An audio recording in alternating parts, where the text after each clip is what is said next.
Start that.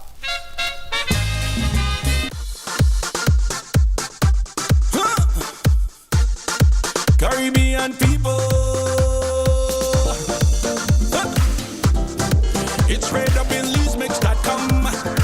Watch it. I wake up like this. I wake up like that. I wake up like this. Wake up like that. That's right. Good morning, Belizeans, friends of Belizeans, at home and abroad. Top of the morning to each and every one of you. This is a wake up like this. 2 minutes after 11 o'clock local time here in California. Your humble servant Will Johnson in the mix. And I want to welcome you to a wake up like this with Queen Lorna, your host. Good morning, Queen Lorna. That's right. Good morning, world, and everyone here. Oh my goodness. I'm in the midst of powerful figures. Hey. Oh my God. Gotta have some fun, you guys. I want to welcome each and every one of you guys to the July episode of Wake Up Like This. And it's gonna be a different type of show, you guys. There's gonna be a lot of questions thrown at you. All right. So just be ready for any question that might hit you guys today. We're gonna take it nice, slow, because I know so many people listening in. There's a lot of Belizeans that will be tuning in today. So they have the whole feel of what's going on Belize and who you guys are. We have here today in the house all the way from Belize. He took the time out to talk to us today. We have the one and only Belize City Mayor, Bernard Wagner. Give it up, you guys. Give it up. Get up. All right, and he have a lot to say today. Also with him, he brought the one and only, give me some female power. We have in the house with us, we have Counselor Dr. Candace Pitts. Give it up, you guys, give it up. Come on, we're gonna have a ball. And you guys know, my job is gonna be a little bit easier today because we have in the house the one and only journalist and educator, Mr. Belizemix Morris, you guys. Woo-hoo.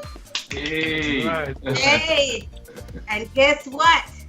You always see him in the light of an artist, but today he's on the panel as a co-host, and he is also an educator and an artist, the legendary Pupa Curly is in the house. Pupa. You guys, before I get into anything deeper, I just want to give a shout out to my sponsors before I forget, because they're going to get me. We want to give it up to Little Belize Restaurant. They're in Inglewood. Give it up to Little Belize Restaurant, you guys. You guys can get your lunch and dinner.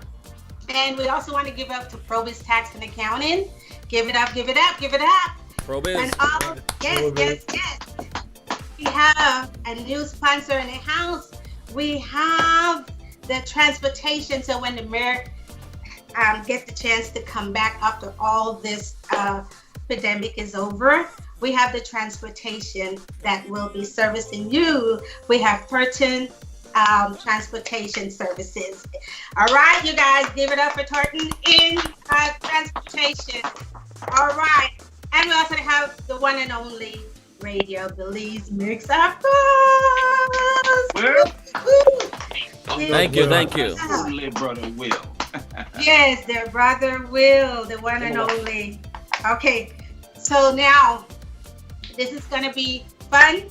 I'm gonna introduce the mayor first, giving just a little bio of him, and then he is gonna address us here with before we get into lots of questions for him, and then we're going to go over to the lovely Candace Pitts, Dr. Candace Pitts. Okay, so you guys, for those of you who doesn't know the Belize City Mayor, he was elected back in 2018. Correct me if any of these is incorrect, but he was elected back in 2018. He's the son of the late Joseph Wagner Sr., you guys. And Mr. Belizemix, you have a lot on that because you did a whole write-up on the father and the sons and the twins and everybody. So we also have, he's the son of Joseph Wagner Sr. and his mom, Philomena Wade. Is that correct saying? Philomena? Yes, Wait. yes. So, That's known as Miss Leah. Miss Leah? That's what they used to call her? Okay. So he came from an Right, Miss. extensive, huh? You guys can jump in. Go ahead. Right. He came from an extensive background of banking for over, oh my God, 24 years of banking and transitioned into politics. So we have a lot to ask you from banking into politics for 24 years. Okay. All right. He's also, I'm going to jump around. He currently serves as chairman of Belize City Trade Licensing Board and Belize City Liquor Licensing Board, as well as Belize Central Building Authority. Correct? All right. Internationally, he served as board member for the Commonwealth Local Government Forum, a London-based group that promotes local government agenda globally. Wow. And this is just a piece of the lengthy bio that these two holds, you guys. So you guys can research, go and take a look at all their backgrounds and credentials. All right. So Mayor Bernard Wagner, welcome. We congratulate you. Yes, we congratulate you. Thank you. We congratulate you. I'm going to say it again. I'm sure it's been a journey. Can you tell us so far, or can you just give us a little address and then tell us how you feel in this position, just been in it 2 years? Yeah. And, Thanks again, Lorna, Will, Bilal, Papa Curly, entire team, and Dr. Candy Spitz, my counselor responsible for women and children, as well as Sister City relationship. I also want to give a big shout out to my Deputy Mayor, Mike Norales. I also want to also shout out my fellow councillors. They have been working pretty hard.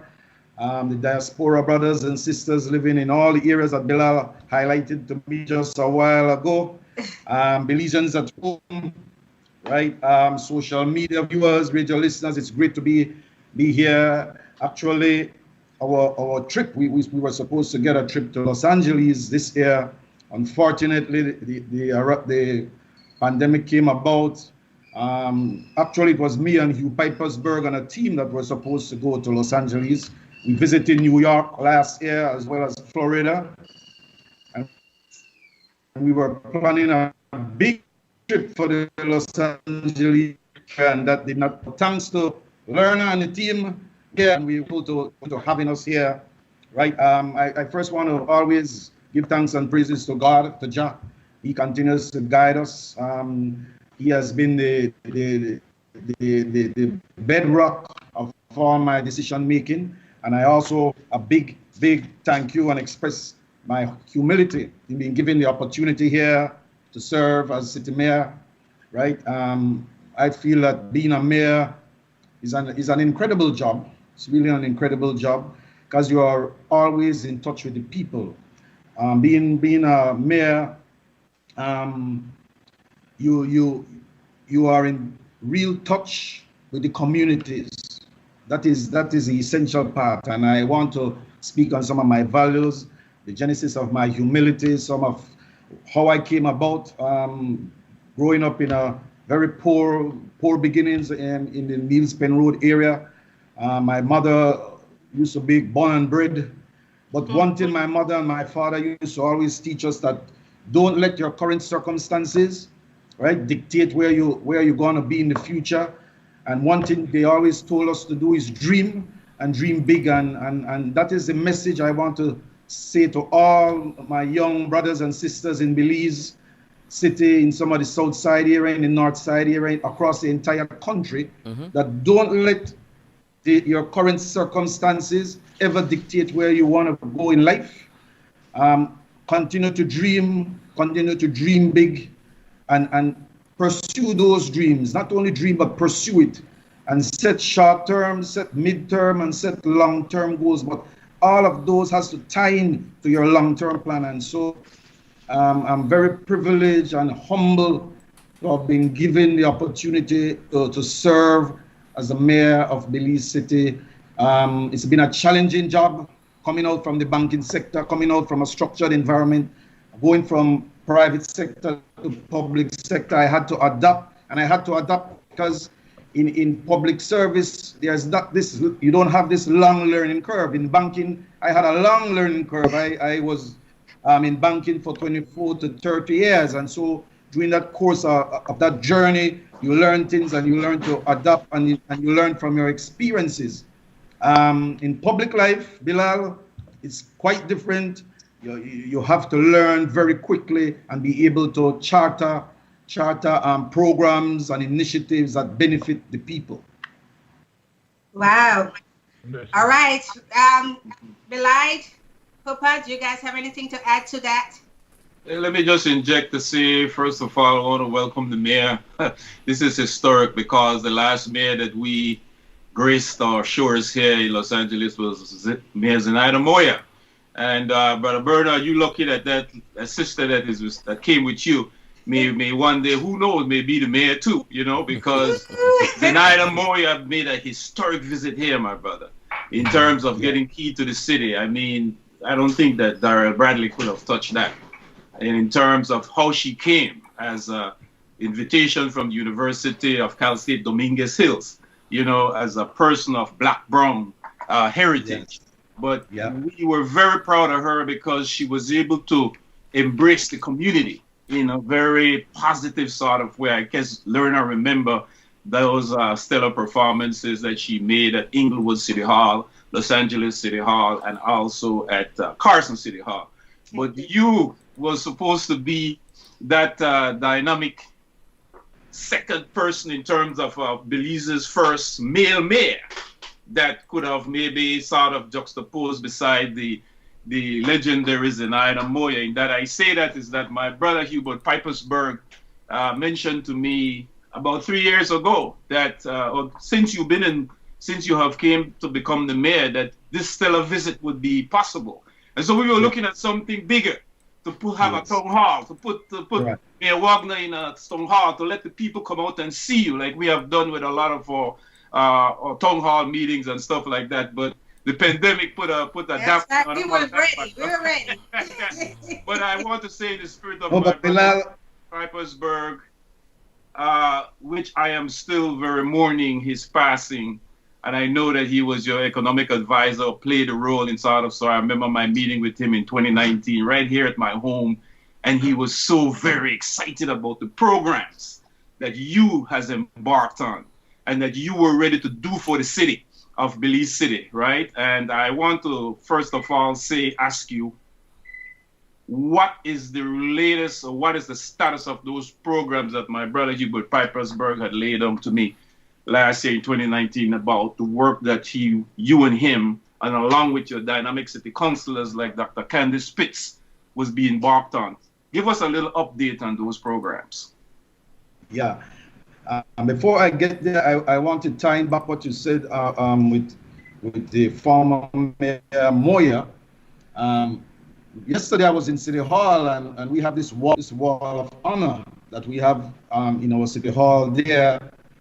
And we were sitting there and when we look on the wall of honor, all the previous mayor's photos was there. And it stemmed back from the early 1960s. George Price, John Smith, Paul Rodriguez, but one female sat in that group was Zenaida Moya. Someone told me, look at how there's over 18 photos with different mayors that have served Belize City, and only one female sat in that group. And obviously, I know Candice will want to speak on that matter, being the Council for Women and Children, and being about gender equality. We want to change that mindset. We want to change that culture, and Candice has been one of the advocates of that area.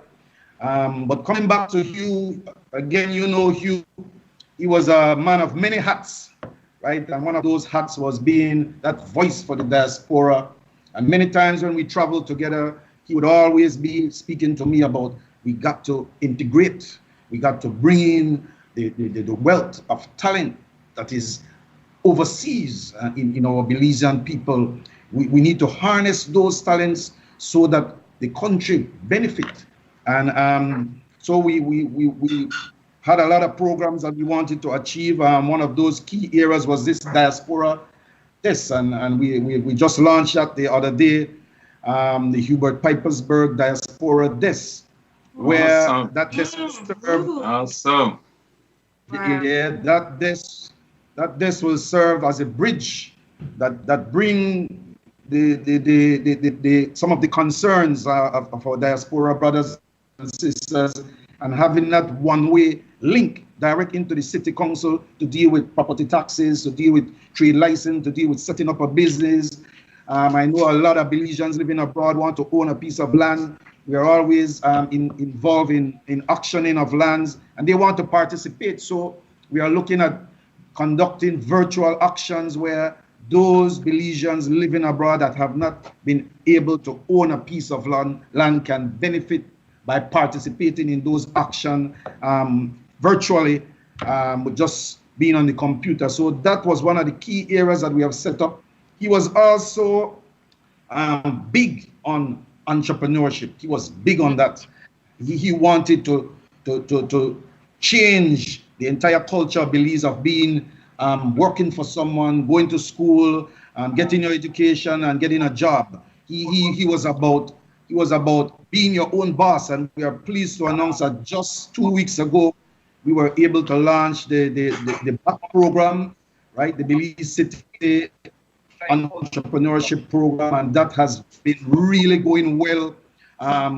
We needed to change via post-COVID that, listen, be your own boss is the way to go. And many of the young entrepreneurship, the barbers, the young ladies that do food preparation, they have been so good in this program. They have embraced it. The entire city has embraced it, and now we are even getting funding from overseas to continue to fund this program. And so those were two key areas that Hugh wanted to see get done, and we'll continue to push those, Bilal, in the memory of Hugh. Right. Awesome, my brother. Sounds so very good. Really appreciated that. You know, I asked that because I remember as a 29-year-old Belizean American, or that Belizean from the diaspora, going into Belize to launch the first money transfer service. I was the pioneer in that. And that's banking in your area there, Bernard, right? And so the reporter told me, he says, I have a State Bank of California license, so I want my receiving in, and I'm at his little furniture store there with a table and dishing out money, right? And next thing I know, a policeman was coming. He says, you need to come with me. At the time, Central Bank was on Bishop Street. He said, right. He says, the governor of Central Bank wants to see you, right? So he saw me, and I went there, and there I was in front of Keith Arnold. He said, young man, what do you want to do with a business like this? This belongs to the banks. So he was telling me from across there that I don't deserve to have a business like this. Yeah. And I was advertising all over. And I asked those questions, and I love what you say about entrepreneurship, because I remember even George Caleb Price, I went for a concession, and he asked me, when I went for the concession, I have my company and everything right there in Belize. I'm creating jobs. I'm bringing in currency exchange in the country. And he said to me, Mr. Morris, why do you think that you deserve a concession? Right. So I was like, all these blockades and obstacles is trying to make a Belizean that is coming from abroad involved in business who is trying to create jobs. So Hubert Pipersburg knew these stories. And he also wanted to do likewise like he saw I did. And I'm like the fact, my brother, that you have become this mayor that have this vision of these things and remove these obstacles away from Belizeans abroad and other Belizeans in the country itself who apparently they don't want them to be involved with business because they feel like that belongs to somebody else. I mean, you know, Brother Bernard and Sister Candice, that is not right. If we want our Belizeans to participate in business, to create jobs, why is it that we open up the door so much to white American foreigners in tourism and in other sectors? And why is it that I was told that that belongs, that my money transfer service before Western Union and MoneyGram belongs to the banks? You know what I'm saying? I'm sure we have a lot of questions that's going to come up with that, Belide. Yeah. Well, All I right. just wanna, I would just like to dip in and say, and definitely say, welcome to the diaspora, both of you, Dr. Candice. Dr. Candice and Bernard. Welcome to the diaspora. Definitely, there's some questions that will be coming up along the lines of the diaspora that I would want to talk about as well. And thanks for doing what you guys do. Let Lerna take that over from her. Right now, before we get into, like I said, Mayor Bernard, there's going to be a lot of questions. There's going to be some people calling in, but let me just welcome and introduce the lovely lady over here, Dr. Candice Spitz. Before we just forget about her, but she have a lot of questions coming at her also. Dr. Candice Spitz, counselor, she's over foreign affairs, right? Women and children, my kind of thing, the NGOs, and the after-school programs. And we're going to ask you how those are going, you know, especially for the kids and the seniors and all that stuff. You're doing great work that I saw.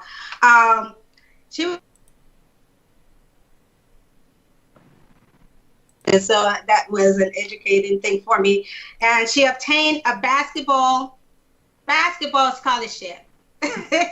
So from basketball, she went into politics and stuff like that. At least we balling. Because politics is better than basketball. Trust me on that. Okay, she gained her bachelor degrees in the U.S. out here at Albany State University, and she gained her master at Ohio State and her PhD at Howard University in Washington, D.C. Educated, yes. We got female that's gonna whip you guys. Yay, all right. So after her studies, she decided to return to Belize, to Port Laola, to be service to her country. And this is where she is currently right now. You see her actively in that area of Port Laola, right? Loyola. Yes. So she's going to tell us all about that mission. So, Popo, you, Candice, do you have any statement anything that you may want to address before we get into questions for you? Well, I just want to begin by saying a pleasant good day to every single person. Mayor of Belize City, Bernard Wagner, my colleague, one of my greatest supporters, and I maintain, and he knows this, that one of the greatest leaders, one of the most empathic leaders, as someone mentioned, one of the most compassionate leaders that this city was privileged to have. I also want to say good day. I think it's afternoon now in LA. To Miss Lerna, to Bilal, to Papa Curly, to Will, and definitely to the base there in Los Angeles. I must add that the City of Angels was the first city that I ever visited in the United States. It's very homely to me. My sister still lives there. So if they're listening, my mom, my sister, my cousin, and the crew there, I want to say a pleasant good day to them. And certainly I want to acknowledge every single Belizean in the diaspora, globally. On behalf of all the Belizeans here, we want to thank you.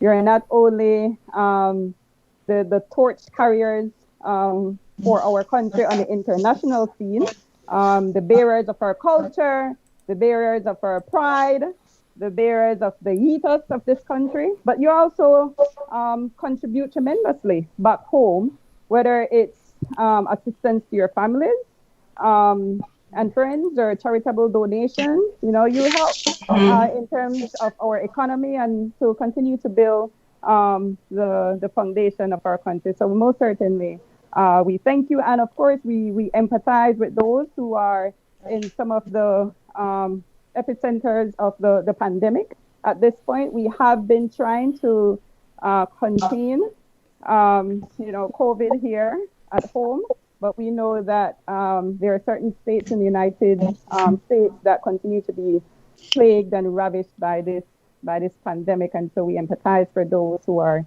caught in those centers. I don't know if you. I don't know what else you want me to say here. That's good, because here comes the questions. Before that,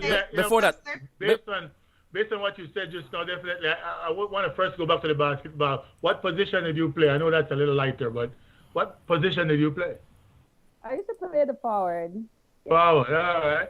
And you so elegantly lay out all the benefits of Belize from the diaspora. So I guess one of the questions I would have is, and it's come up every now and then, would you support the voting rights of Belizeans from the diaspora in Belizean politics? I have always been supportive. If you remember, it was one of the colleagues, our colleagues, who was during the referendum last year, who was fighting for the diaspora to be a part of the electorate. And of course, it was shut down by the opposite side. But I was once a part of the diaspora for close to 20 years. And so I know how it feels to I know what it's like to feel as though you are isolated from the development of your country and denied to some extent from participating meaningfully in the the public and the social and political discourses and politics. However, I still think, though, that the diaspora can. The system does allow them to participate in our elections. They can, come home and they can ensure that they're registered. And when it's election, they can come home and they can, vote. So it's not the perfect setup for the diaspora. I mean, it's not cost effective, certainly for them, but I think the system does allow to an extent for them to still participate. But I have always been, supportive of them contributing and being a part of our development here. Thank you for that.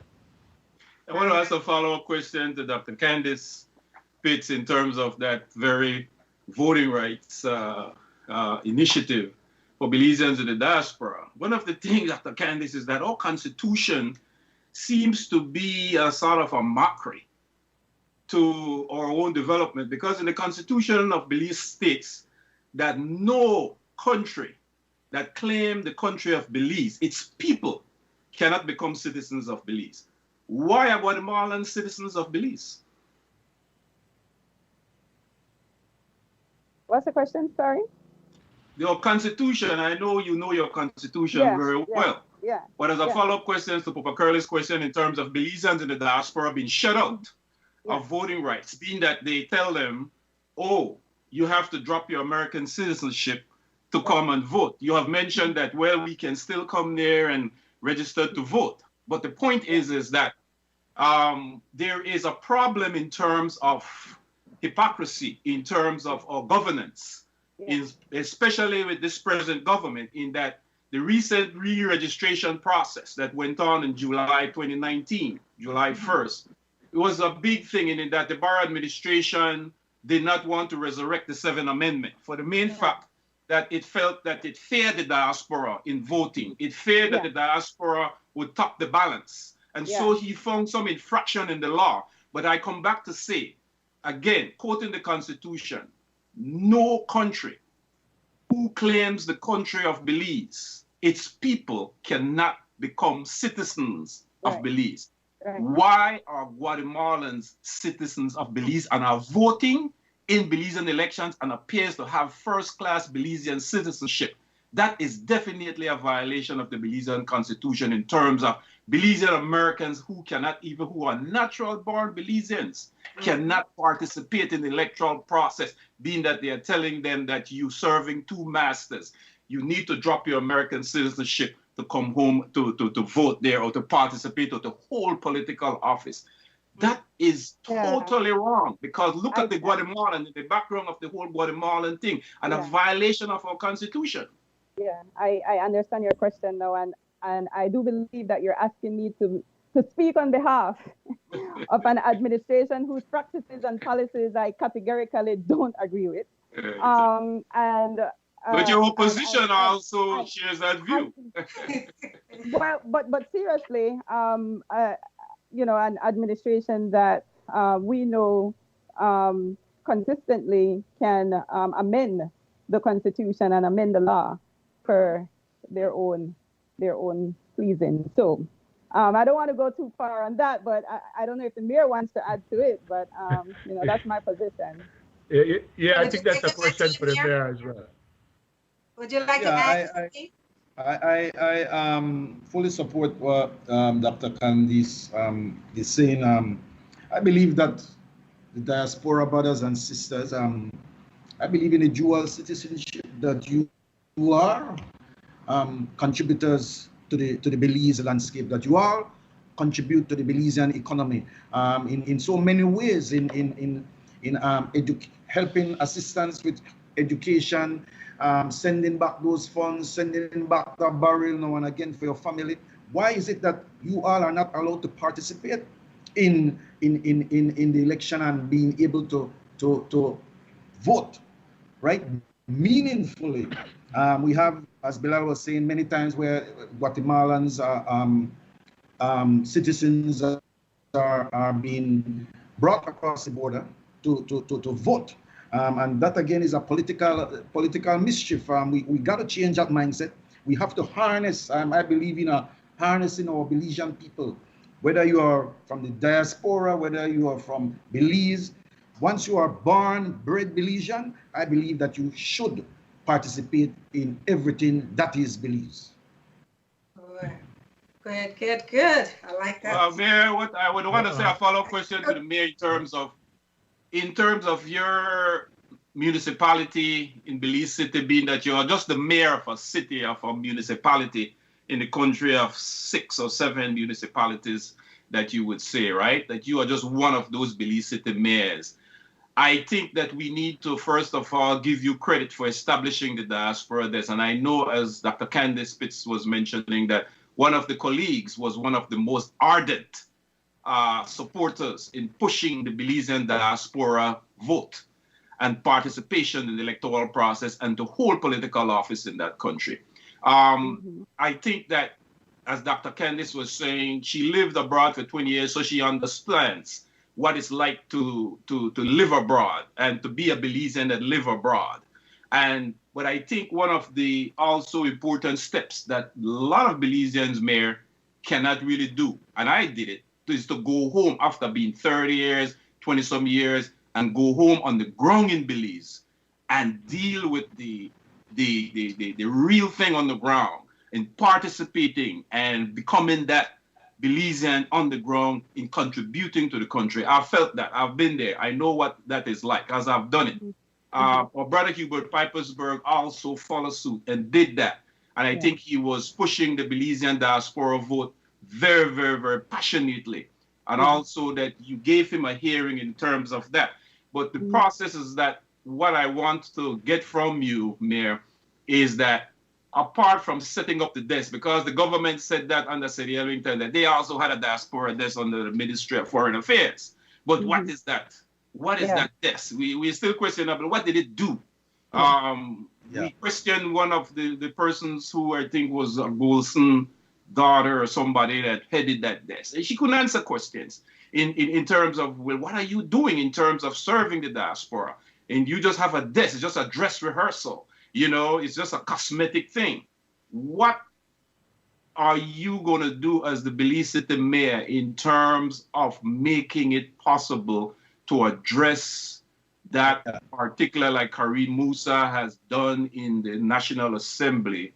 But as you as the Belize City Mayor and standing on the shoulders of one of your one of the ardent supporters of the Belizean diaspora vote, what are you going to do beyond the diaspora that's in terms of making that tangible, in bringing into effect, addressing the 7th Amendment, in pushing forward to remove, as Dr. Kennis was saying, have the constitution be amended in that Belizeans, natural born Belizeans abroad, I wouldn't even call them no Belizean Americans or diaspora, natural born Belizeans abroad, to have them have a meaningful participation in that country, and not like I was told, what do you want to do with this? Why do you think you deserve that?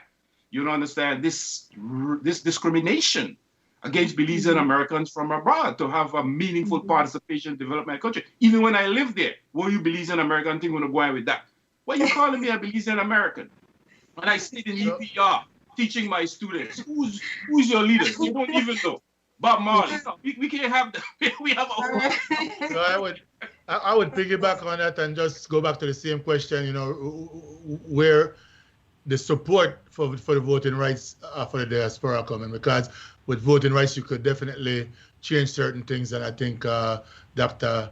Candice answered to that a minute ago. But you know, go right ahead, Mayor. Yeah, again, Bilal, the diaspora desk that we envision, and we have to put it in the context of municipalities. A municipality function differently in Belize than it would function in the US. There is greater decentralization in the US. You have the cities, municipality. We continue to seek for greater decentralization. As a municipality, we don't even control the force. We don't control the ports. We don't control the fire station. All of the areas are still central government control, and so we are limited as to what we can address as a municipality. And so in the context of our diaspora, this is more geared at providing that source where we have individuals living in the United States, Belizean living in the United States that want to do queries on taxes, on property taxes, in owning land, in setting up a business, entire through setting up a business is driven here at the City Hall. And so we are looking to have more Belizeans, diaspora, participating in this revitalization of the economy in Belize. And that is where this comes by the platform, the mechanism, and the resource to enable that type of easy to do business. That you'll be able to acquire your trade license, you'll be able to acquire all the other necessities that you will need to form a business, and it's a type of whole in hand, making life easier for you, being able to facilitate you owning a piece of land in Belize through the auction, the virtual auction, and any other type of business that you want to transact. That this will be your direct link to the municipality. I'm not saying it will be a direct link to government offered services, but more to municipality offered services. Looking down the future, of course, you know, there are, I think my question was kind of looking forward, because there are currently two city councillors, if I am correct. Dr. Pitts is one, and Mr. Alan Pollard Jr., who are throwing in their hats for the general election. So, likewise, Oscar Arnold. Huh? Likewise, Oscar Arnold. Okay, so three. So now, with that said, in lieu of you all getting in the central government, I guess my question was looking for some kind of surety that you would work towards that vote for the diaspora. So, and this would take the question directly to you now, Mr. Mayor. Do you have those similar aspirations to run for central government? Actually, Papa Curly, we were talking last night, and I never did consider myself in the political arena. Actually, I was approached when I retired out of banking. I was approached and I really wanted to serve. I have been doing service all my life. Service in promoting sports, in promoting youths.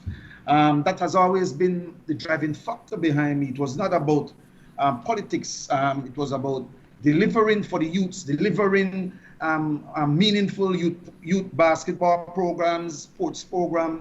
And so when I saw the opportunity to get in the political arena, I was asked if I wanted to participate, and I said I just wanted to be a city councillor because I was envisioning just driving sports program, just driving youth programs, and that sometimes they tell you, what I've learned is that sometimes you don't dictate what happens, and it happens that way that we were unable to really get the mayoral candidate that the party wanted at that time, and so it was thrown in my lap, and I became the mayor chosen to represent the People's United Party.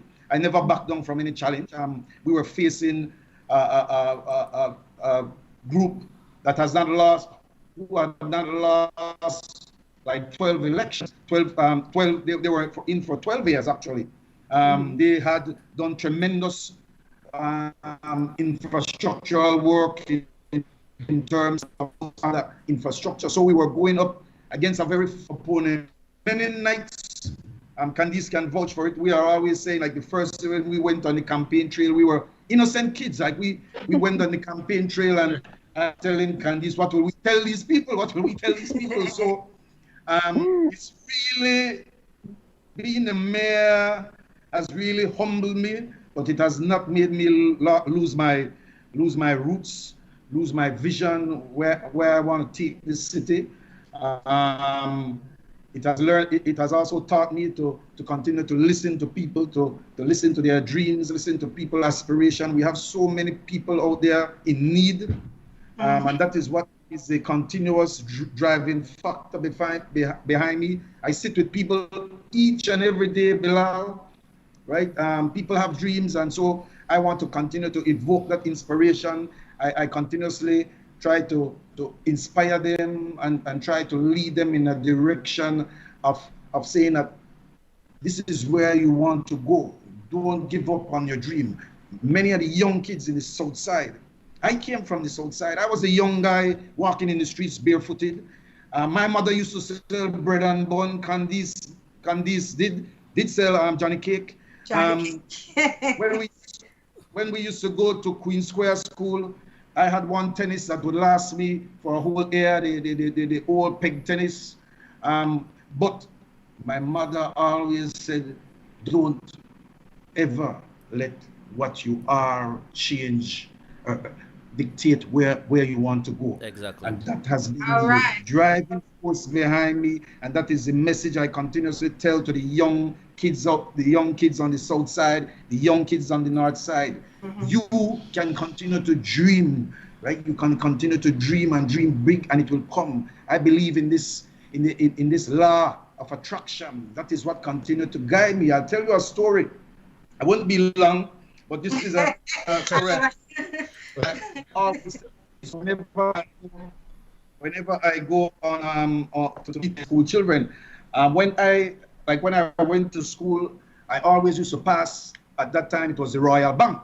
Bilal, I don't know if you recall. Right, the Royal Bank of Canada, very much so. Right, I used to pass there many times with my mother, and I would say, one day I want to work in that bank, and I dreamed that, right? And the law of attraction attracted me to it, and eventually I got that first job in the bank, and when I was just about to retire from the bank, every time appraisal came along during my 30 years, I would put, I want to be the manager of this bank. And my supervisor was telling me, he said, all of your reports that we went through from you started the bank in 1991, every year you put, I want to be the manager of this bank. And it came at the age of 50. I said, I I know they're in a bank for 50, till I 65. I wanted to start my own business, right? And I wanted to retire at 50 from the banking sector. And that I did. Many people, when I was leaving the bank at the ripe age of 49, they said, why are you leaving the bank? This nice, comfy job, this nice, all those perks.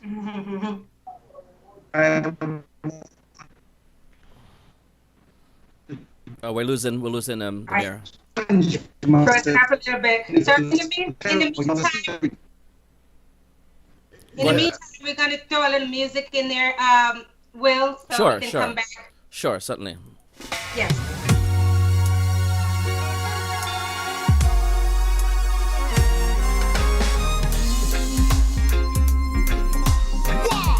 Good morning, the music of Poopa Curler right here on Raid Belizemix. I can't breathe. New stuff today will not take it no longer. I can't breathe.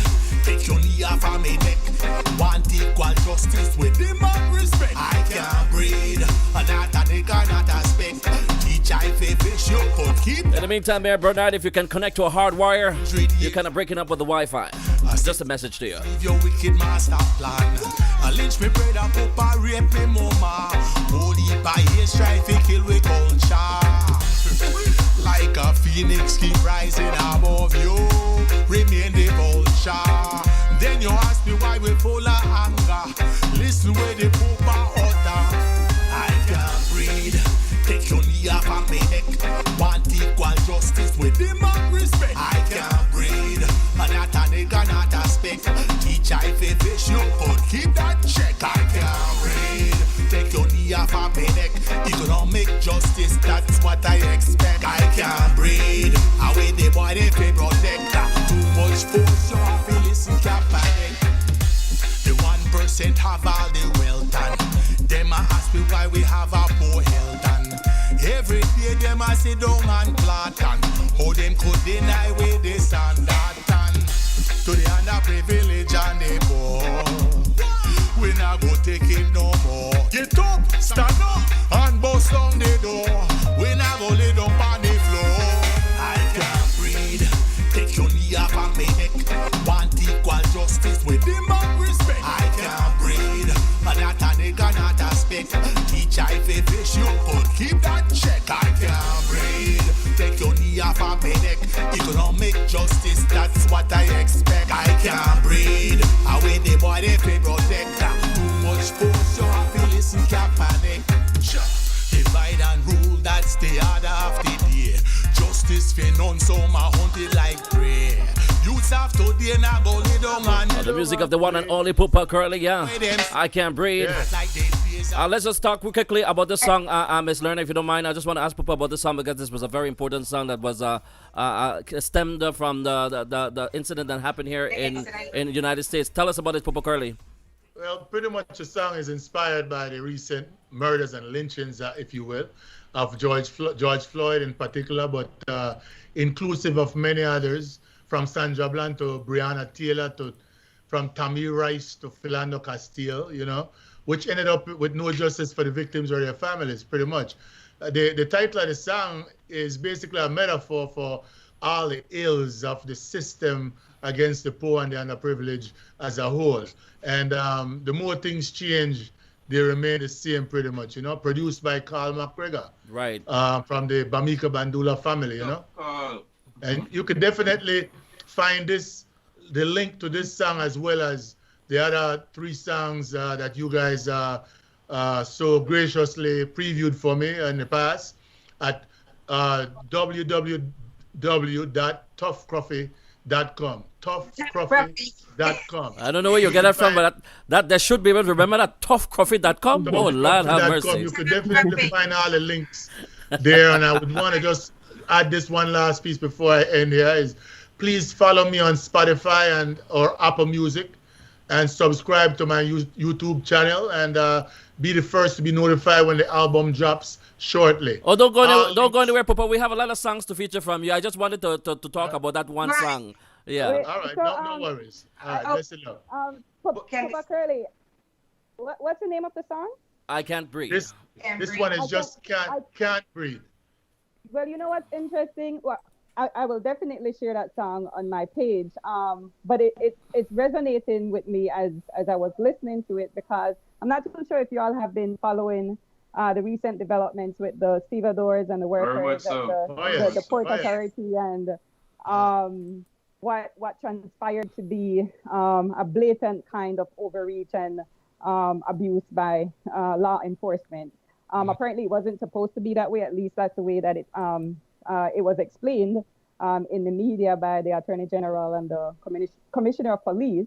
But I was actually on the ground when the whole, I will call it a crisis, unfolded.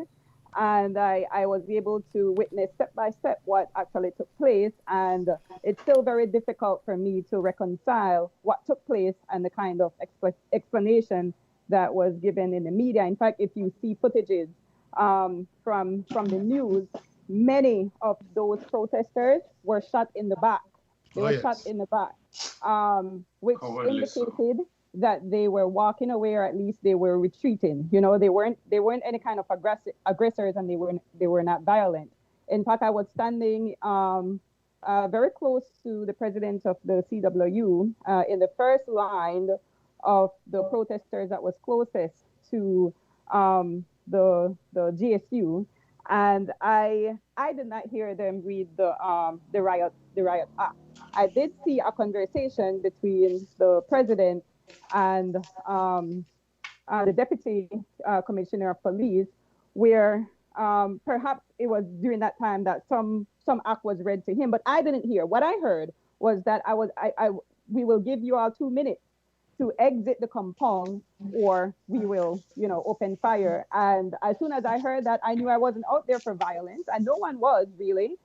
So I started to walk away, and in less than 2 minutes, we were tear gassed and rubber bulleted, and like I said, it's still very difficult for me to reconcile what I actually witnessed and what I experienced, and what was explained in the media by the AG and the Commissioner of Police. I, like many others, want to know who gave the order. Up until this day, we still want to know who gave the order, because I personally believe it was a setup, and I maintain that. Wow, that's deep. So on that note, I know that you're responsible for women and children, according to what I heard the mayor said a minute ago. I just want to throw this out at you, since you're running for the mess up era. What plans, if any, are you planning to put in place to mitigate the senseless gang violence that pretty much prevalent in Belize City? Maybe you could speak to that if you could. The plans, from what I witnessed on the ground in Mesopotamia, and not just Mesopotamia really, even from when we were campaigning for municipal elections, and I would say even before that, right? Because like the mayor, I grew up in Port Loyola. He grew up in Penn Road.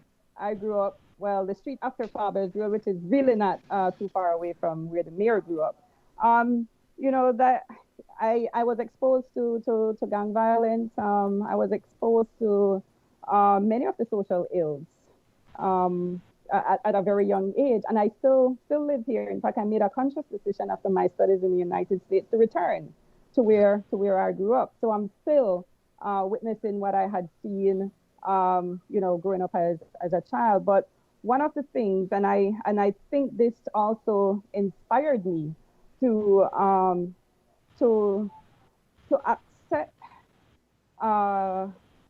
this opportunity, a political opportunity in Belize.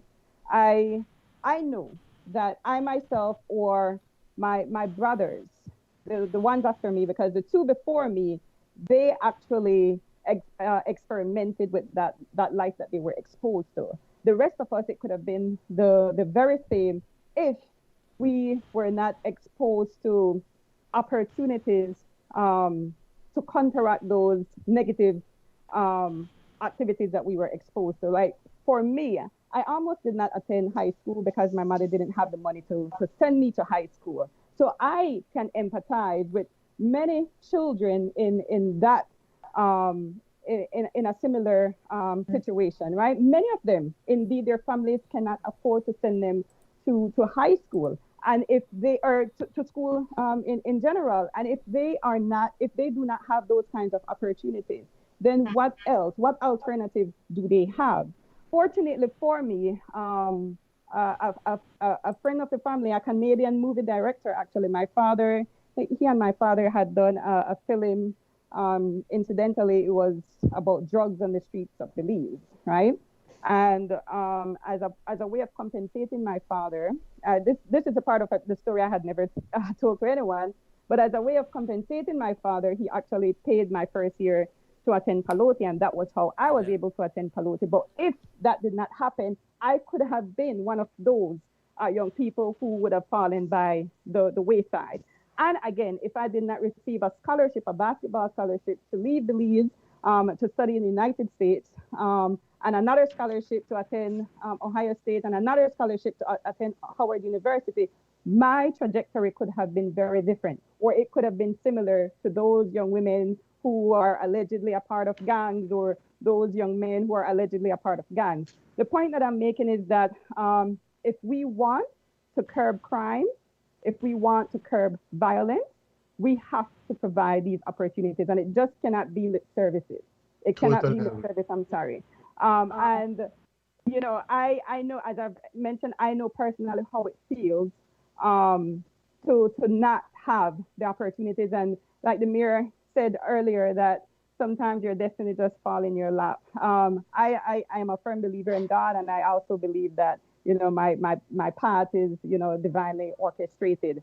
But you know, it is the onus is on us to, as political leaders, to provide those opportunities, you know, for these young men and for these young women, and to also ensure that, because we can indeed provide the opportunities, but another part is to have these young people start believing in themselves, right? Which is why I had a great concern with the state of emergency that was declared over the entire South Side, right? That characterized or continued to characterize the young people, the young men and the young women of this entire section of the city as criminals and as being violent. If you're creating this image for them, at some point they will indeed start buying into that. And this is not the first time that this has been done. It has been done for decades, right? And so now, indeed, you know, you have a few of these young men who are,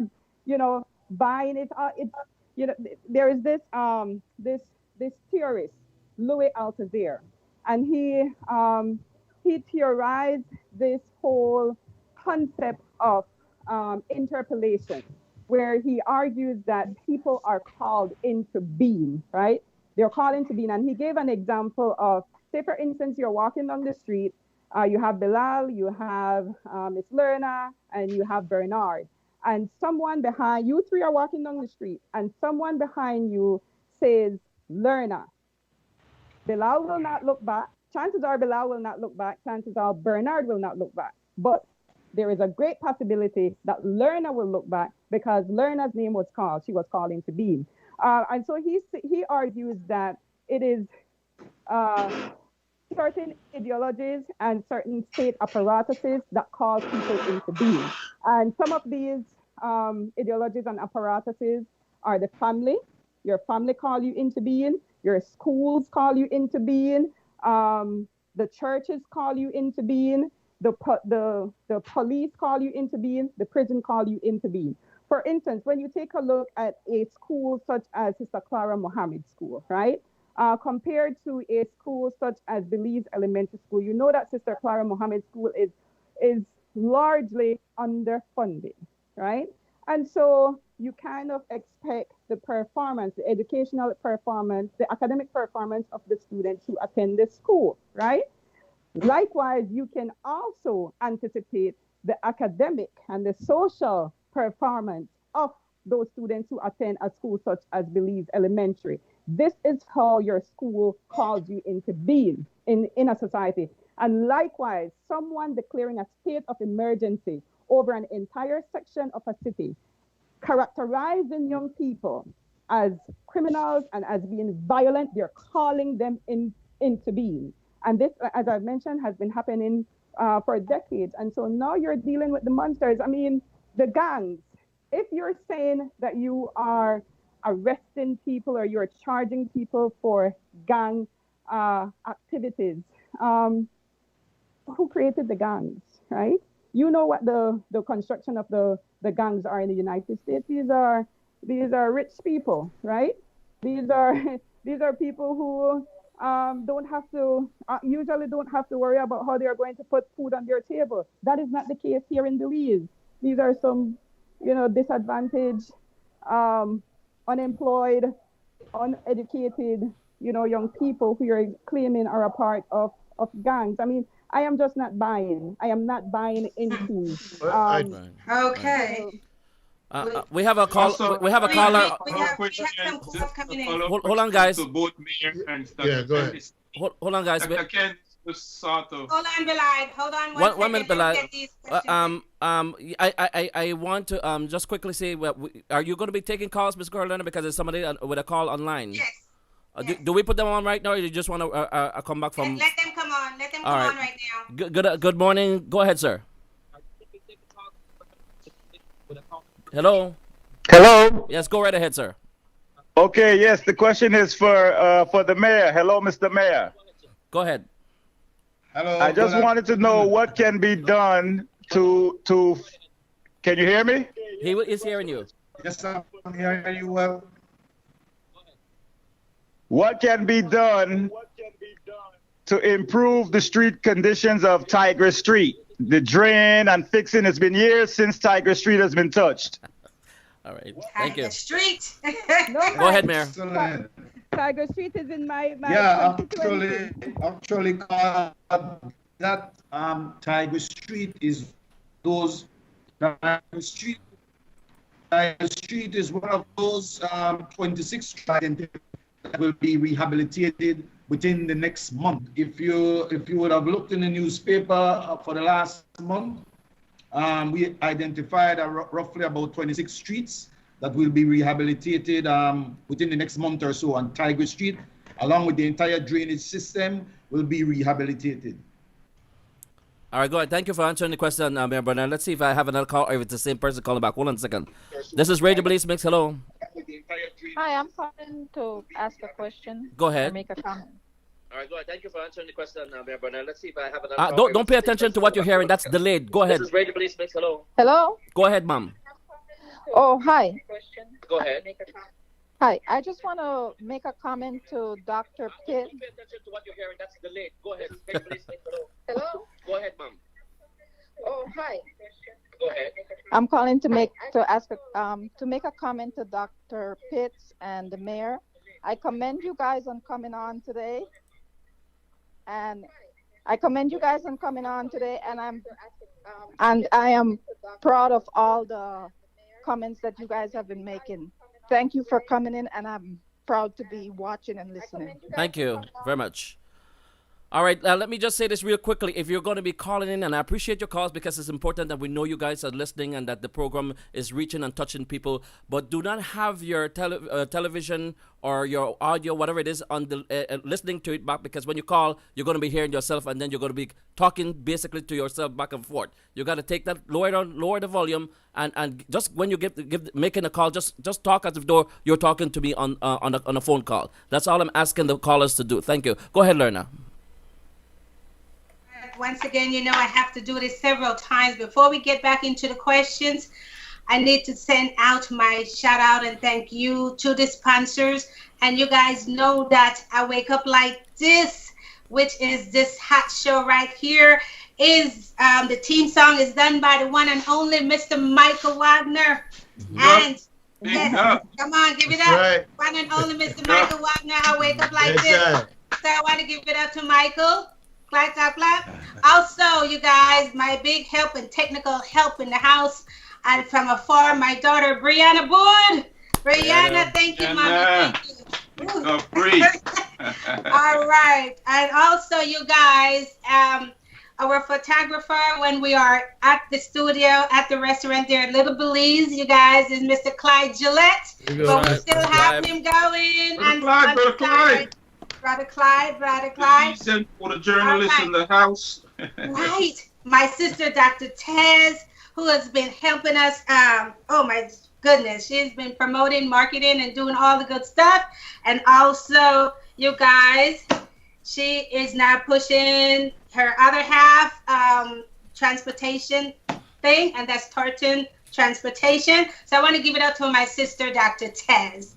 All right, you guys, and don't forget today we have a special going on at Little Belize restaurant there. Buy up today, you guys. Buy up before you finish. Limited orders, so get your order in. That is Inglewood, and the number there is 310-674-0696. You guys call in. And the sponsors, once again, is Probus Tax and Accounting, Radio Belizemix. All right, give it up. Little Belize Restaurant and Torton Transportation. All right, I just got to get that in. Tutorial out today, right, Lerner? No. He's only like cook for Saturday, so they got bail up, so there can't be no Bocatura. We can get it from you guys down there in Belize. Miss Lerner. Just before you go ahead, Miss Lerner, I want to just take time real out quickly to compliment Miss Candice for her introduction when she introduced herself earlier, and making a point of the diaspora needing each other. You know what I'm saying? I mean, recognizing the diaspora here in the United States, because recently we've been getting some negative feedback, or should I say coming on social media, or then Belizean out the American and then with the COVID, blah blah blah blah. We respect the fact that COVID is rampant here in the United States, and we all know that we have to be careful if we want to go back home. But at the same time, negative comments can hurt somebody. If people think that words don't hurt, it does. All right, and so we do as much as we can for our people back home. Economy-wise, we would try to do everything. We send barrels of stuff. Don't try to hurt the people that extended their hand to you. I just want to put that out there. You know, thank you, Ms. Candice. And with that said, Brother Will, I want to take it over to the mayor. And this question is one of the questions they're going to be opening up on August, I think it's August 15th, that we can start flying back home.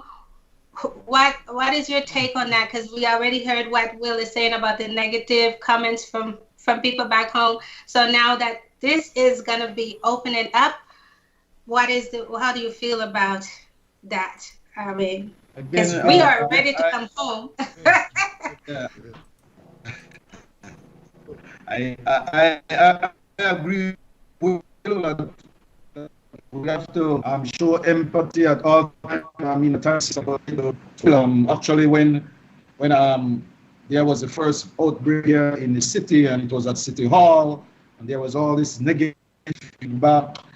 Hugh Pipersburg was with the mayor, and this was happening, and the entire City Hall was contaminated. And I, and myself and my team said, we are not afraid, Bilal, of taking the tests. And when we get those test results, we'll share the tests. There's no need for us to be speaking such negative in respect to the COVID crisis. COVID does not recognize color. It does not recognize status. It attacks you. It is invisible, and it attacks any single person. Any person it can attack. And so I certainly empathize, and I want to reassure Will that coming out of our city, we know that those comments may be back and forth, but we do not support it. We are actually the government has indicated that those borders and the airport. Thank you, Bear, but I don't want to hold this caller online. Let's just take this call real quickly. Go ahead, caller. Go ahead, caller. Hello. Afternoon. Good afternoon.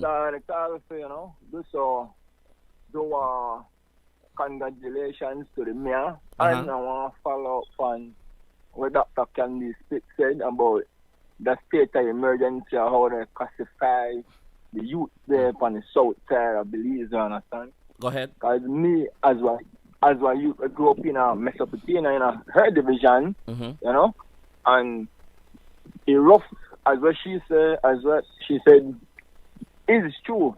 Because how people classify you, that keeping in your head. And if somebody tell you certain things or deal with you a certain type of way, you will react with a certain type of way. Yeah, you might end up having a different impression about them. I understand, right? Yeah, that's exactly right. So, like, being in a state of emergency on the south side, right? That, like, in other words, the police have absolutely no solution to the crime and violence. Why they need to call a state of emergency for 2 killing the police. In other words, best we live in a state of emergency. I hope I not be too ignorant, right? But how, in all for we times that believe, I never see we come across having so much state of emergency. Yeah, well, we could have score a man that jail for 30 days, that man they have to do this and they do that. That ridiculous, man. All right. Caller, I understand that, like, how we were, how no I stop the crime after the state of emergency. It was still there. So need to try to find something that could deal with the situation, understand? Yes, sir. Well, thank you for calling. And this must be very important to this gentleman because he's calling all the way from Belize. Go ahead, Lerna. Right. Yeah. Is he The still there? mayor. The question was for the mayor, I think. Go ahead, Mayor. There was a question. Sorry. Okay, let Candace go ahead, please.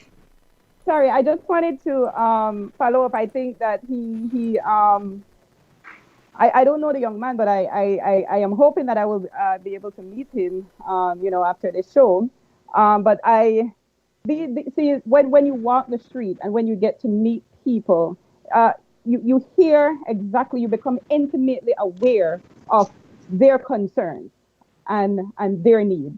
We can be like this and we could be talking, all we want, but when you actually get on the street, like the mayor can tell you, that is when you really become, face to face with the issues that we're speaking about at this point. And indeed, no, we're not here, and I don't think the young man either is in any way trying to encourage any kind of violence or criminal activities, right? Indeed, you need to deal with those. The law enforcement needs to be able to deal with those. In fact, the compal repeatedly says, I'm not making up any stuff. He repeatedly, said on in the media that he knows every gun that has been, every bullet that had been fired, and every gang person and every. And so if you know these 2 people, or this dozen people, or at the most these 20 people, then deal with those 20 people. Why declare a state of emergency over an entire section of a city where someone like me lives? I still live here.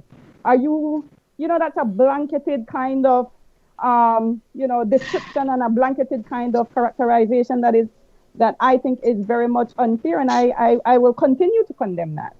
And in terms of the airport, I want to say that I support the mayor's position. I do understand. In fact, I have family members who want to return to Belize, but at the same time, this virus is real. This pandemic is real. And again, being on the ground, we know the people who tend to suffer the most, from any kind of social and national crisis. If the solution, when the approach to the pandemic in Belize was to self-quarantine, there are people in our side of the city, in the rural areas, who don't have those kinds of, their house, is not conducive for anyone to quarantine. When they were laid off from their jobs, it was the poor people who were suffering. Right now they're about to open schools still, and many of these people who have been unemployed are still unemployed. How are they going to pay their children's school fees? These are the people who will suffer. So I understand, that people want to return to Belize, but at the same time, we also have to be considerate of the people who I think will continue to suffer the most. if this becomes unmanageable and in Belize, if Doctor, this pandemic becomes unmanageable in Doctor, Belize. I certainly agree with what you're saying, and I think people here, we can put it in a local term. We have sense. We know we don't want to go down there. If we go down there, go give people no COVID because our little country is going to suffer for that. That's blatantly we understand that. Not the You know, intention of we're just making a point of that. We don't need that negative comment because after all, we're the person who are extending our arms. As a matter of fact, at this point, I have an agreement with a person who wants to come on my show because they want to raise funds for schools, school supplies to go back home. That's what we do here. That's what the diaspora in America do. Period. All over. I'm not talking about just Los Angeles, New York, everywhere else. We try to help home because after all, home is home. That being said, we have another caller on the line. Go ahead, caller. Okay, go ahead. Hello, this is Dr. Tez. Everyone knows me as Solani, Dr. Solani, and I have a question for the mayor. I am not a Belizean by blood, but I'm a Belizean by heart, and I would like to purchase property in Belize. How could a non-Belizean purchase property in Belize? Well, thanks again for the call. We do have our website, the BelizeCityCouncil.org website. That website, usually when we are in the process of auctioning any properties, those websites in a specific line item, properties auction for sale. We are now setting up the platform where when we put out the date for those auction, individuals will have on that platform and be able to participate virtually in bidding for those properties. So the main thing here is to be able to locate our website, BelizeCityCouncil.org, locate auctions, and from there on, you will be able to be guided into our next auction. We are not having any auction in the near future right now. We are just waiting to get over this COVID crisis, and hopefully between October and November, we are able to again resume those activities. But I want to quickly add here with Candice, and in respect to the COVID again, in Belize, up to July, up to yesterday, we had 47 cases, right? Of which 23 had recovered. We only had 2 deaths so far. Based on the testing, we have done about 3,000 plus testing. I believe that we have to ramp up some testing. 3,000 testing essentially just represent about 7% of our population. Clearly, we need to ramp that up, right? The National Oversight Committee that chartered the response to COVID, I believe, did a fairly good job of keeping it at a minimum, right? That was a bipartisan approach, and the two individuals, the Prime Minister and our leader of the opposition, the Right Honorable Johnny Brissendo, did a great job in ensuring that we didn't have that major spread in our city. We have gone, we went at one point 53 days without 53 consecutive days without an infection, right? And those measures included the state of emergency, the curfew, and all those other items. But since we have laxed up a bit, we have seen an increase in infections, right? 21 cases since June the 5th. So obviously you want to change that trend. But again, World Health Organization is saying COVID will not go anywhere. And so you of Is he still there, Will? Go ahead, Lerner. Go ahead, Lerner. Is he still there? He's still breaking up, Yeah, right? you're breaking up, Mr. Bernard. So if I could add to the concerns regarding COVID, I think, Will, piggybacking on what you were talking about, I believe that what I've heard surrounds opening the PGIA to tourism as a whole, and allowing tourists from all over, including America, which is the epicenter at this time. And it seemed to be one trend towards money over safety, and that the concerns I've been hearing. I don't know if that goes back to kind of like what you guys were talking about.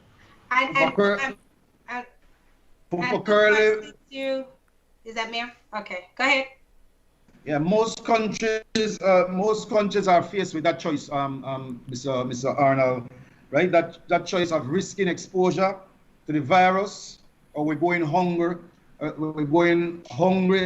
we economy crash. So you have to be able to mitigate those risks, and that is why you want to put in the necessary protocols of testing, ramping up testing, practicing social distancing, the washing of hands, contact tracing, and having those necessary activities to ensure safety. Because COVID at the end of the day will not go anywhere. We just have to begin to learn to live with it.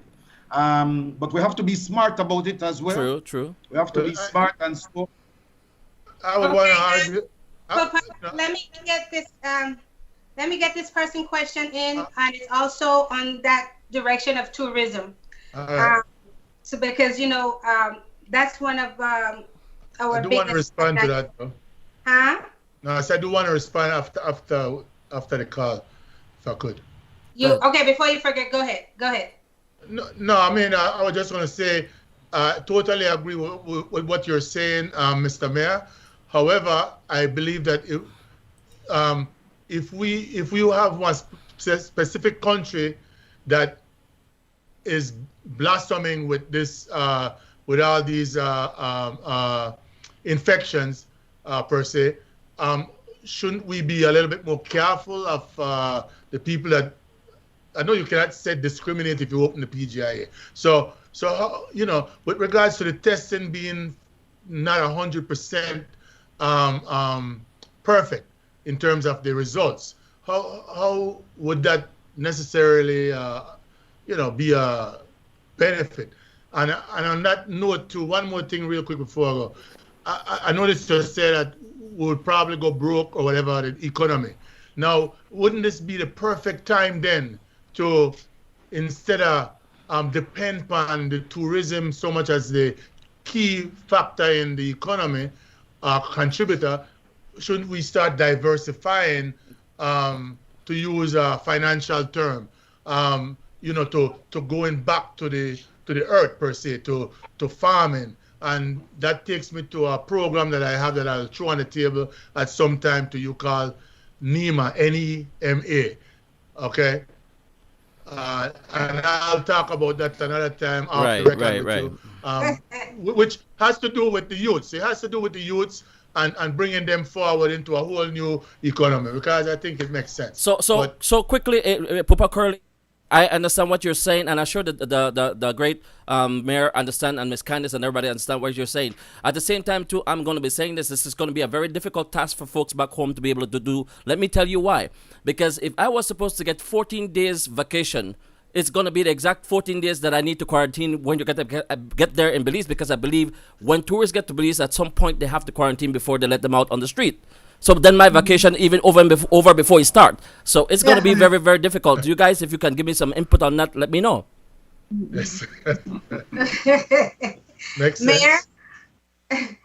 As far as I understand it, will those people arriving at the PGIA will go under some measure of screening and showing some level that they are not infected, and then they will do some level of mapping of ensuring that person or individuals are kept in that they know their whereabouts at all times. Okay. Right. That is the key there. But what I want to say here is that COVID has really changed our business, and then we're back to where we were before, right? Governments now have to be able to deliver services in the context of having disrupted economies. All of our economies are disrupted, right? We now require strong political leadership. That's the way we require, right? We need to ramp up community testing, right?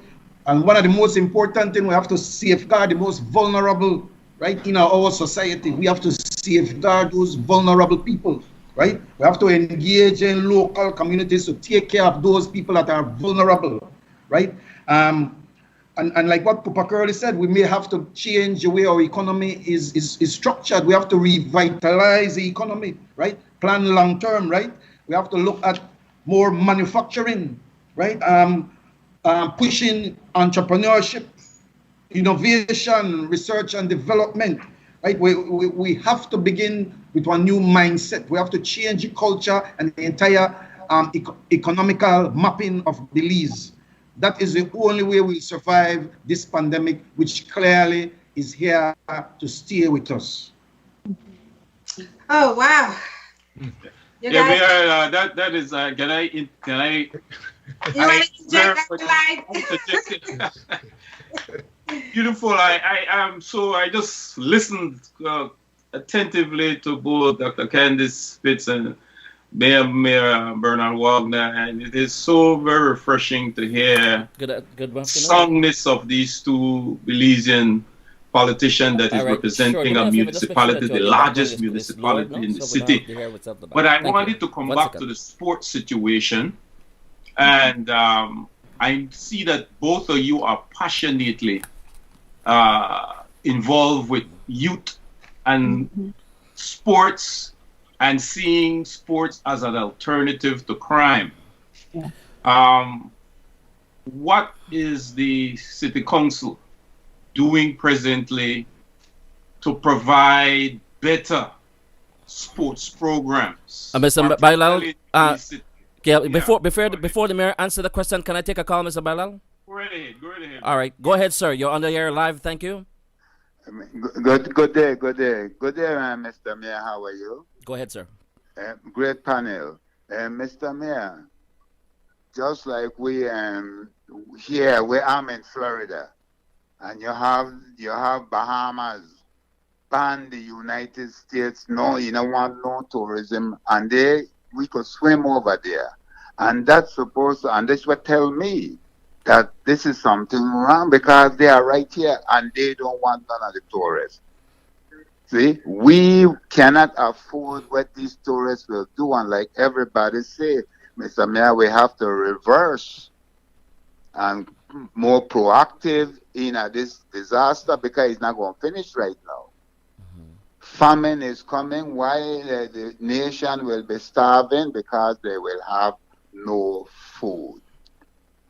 That's the only, you could have the money and you don't have the food, there is nothing to buy. So God has blessed us, Belize, as you hear me say time and time, because I know God bless us with land to develop wealth. We have to change the terms we're looking at the tourists. These ships, like some of them, they are stopped sailing because the capacity, they're not making the money. So they're not going to Belize with 100 people. So we won't have to prepare. And again, sir, with due respect, the West Indies, 99% of these islands, the only industry they have is tourism. They don't have no sugar mill like on the mainland Guyana, like Trinidad. Trinidad is above all. So yes, sir, we have to proactive and start to develop to feed ourselves. First thing, food. We can't buy the gas, as you see what's happening. So the car will have to park.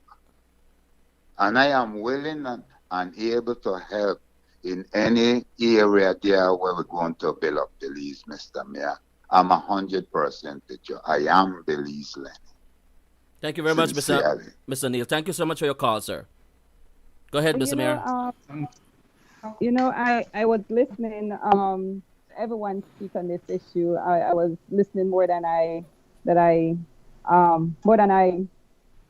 tried to make any input, because I don't know that the government can convince me enough that they have any adequate, effective protocol in place to open the PGIA and protect the citizens of Belize from exposure to this pandemic, or even more so, right?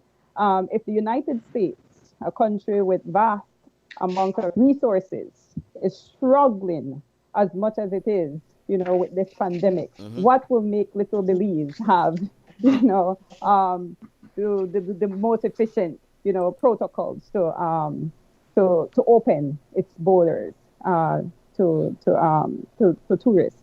Um, I just don't think I have my own political reasons as to why I think they want to open the PGIA and why they want to open schools, but I don't want to speculate in this forum. But I really don't think that Belize is prepared to do that. And as everyone, I can just echo what everyone has been saying. I mean, we cannot. This pandemic is showing us that we can no longer be dependent on tourism as our primary industry when we have a wealth of other resources exactly in this country that we can capitalize on. And I don't that think happens.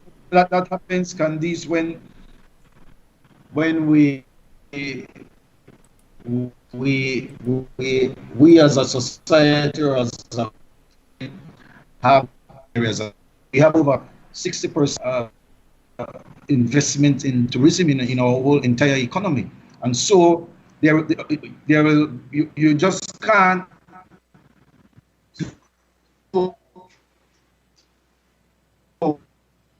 with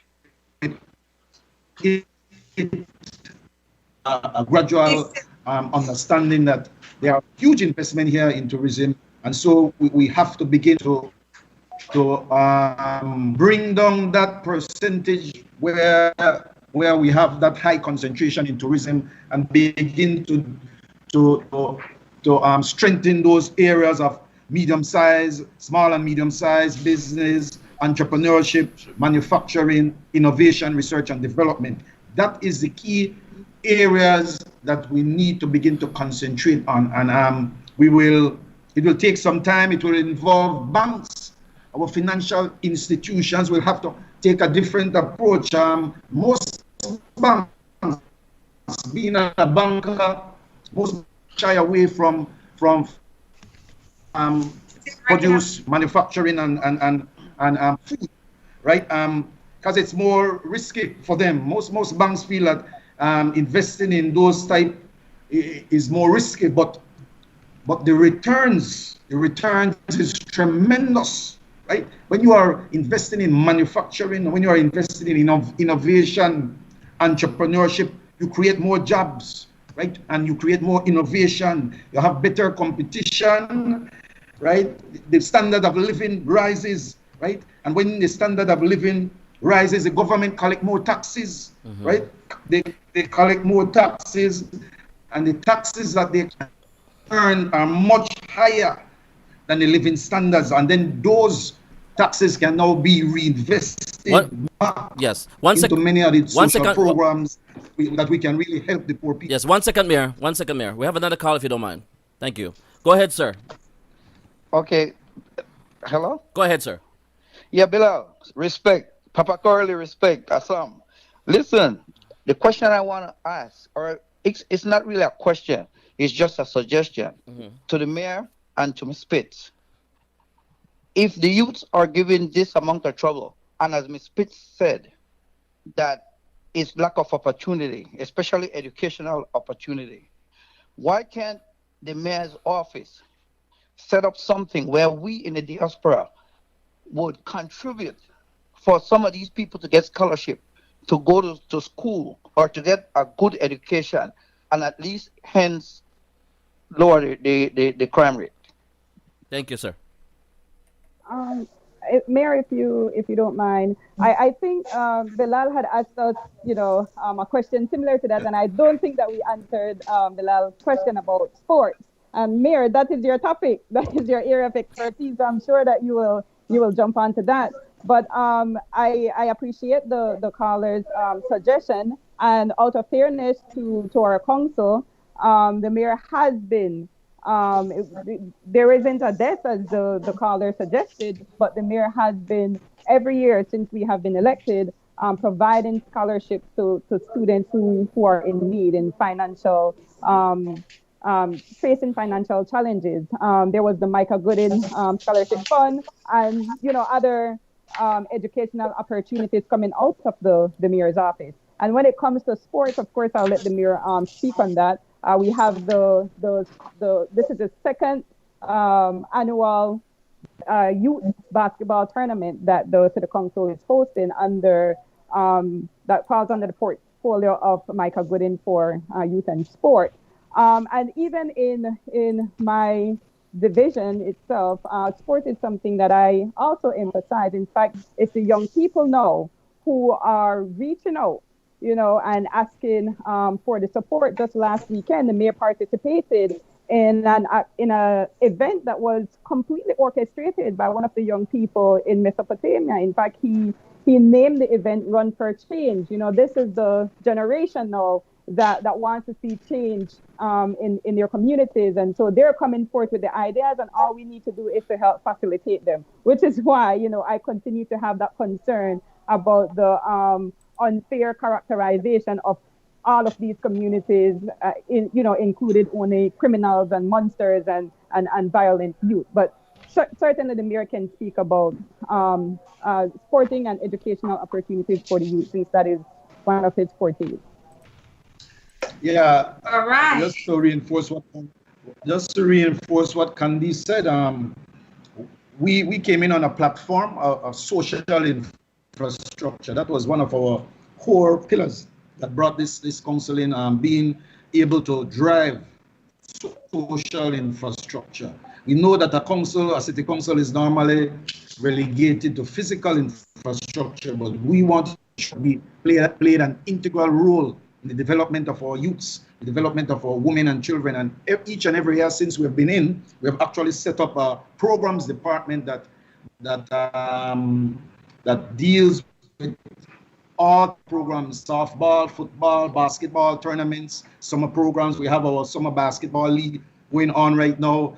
Candice also heads a grief therapy program that provides grief therapy to those families who may have gone through trauma.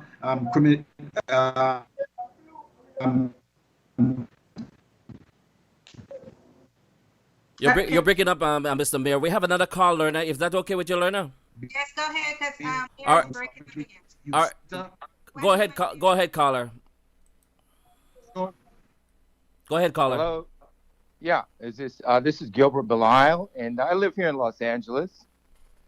And I have a question for the mayor. I sort of made a post on one of the Facebook pages recently, and I got a response from some Belizeans out here in the U.S. and a couple of Belizeans in Belize. And to me, it seemed like a big issue is trust. Mm-hmm. Seem like Belizeans at home think that the Belizeans out here are too bragging, and we just go back there for a couple of weeks, and and then we come back to the States and we talk junk about them, and vice versa. What do you see as the things that the Belizeans out here can do to start to sort of build a bridge to the Belizeans at home? Because personally, I think one of the greatest assets that Belize has are the Belizeans abroad. Thank you so much for your call, sir. Ooh. It's getting hot in here. I fully. It's getting. Wait a minute, you guys. Go ahead, sir. Go ahead, Mayor. Go ahead. Oh, okay, I can hear the caller, and I respect the caller, and certainly there has always been this bridge there. In respect to those living abroad and those being home based. We as LEPI are tasked to be the bridge in that divide, and to based on how we lead, right? The message that comes out of our office, that is very important. I believe that people look up to leadership, right? And you as leadership have to clearly define a vision, right? And I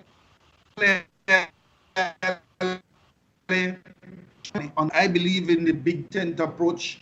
I believe our leadership believe in the big tent approach. Being a mayor is you're required to bring a big tent approach because you are dealing across different constituencies, you are dealing across many municipalities, and so you have to be able to be inclusive rather than exclusive.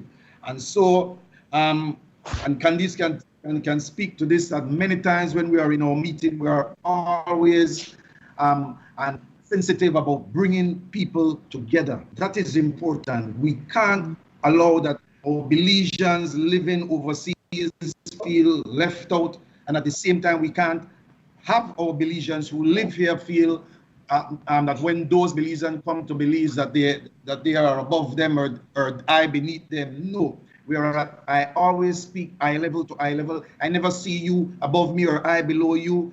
I see you eye to eye every time, and that is the way we will progress, and that is the way we'll build a country, and that is the way we'll build a Belize that works for all. Yeah, I want to interject that. I want to interject on that. Go ahead, Candice. Yeah. If I can say, I don't know. Maybe it's Will and maybe it's Bilal, who are those Belizean in the diaspora who get drunk and go and talk about us. I mean, I don't know. No me. Wait a minute. I can defend myself, Candice. No me. But that Will and Bilal, I'm not so sure. I'd like to go back to the but tournament. let me say this though, Papa. I think though that the Belizean diaspora is not a monolithic thing. Neither are Belizeans right at home, monolithic. You all know we are heterogeneous. There are so many of us. We are different. Different ideological, moral convictions, and so on and so forth. And I suspect it's the same for those in the diaspora. But one of the observations that I have made personally is that the Belizeans in the diaspora, no, you know the history. A part of the history is that many of them migrated for better opportunities. Many of them even migrated,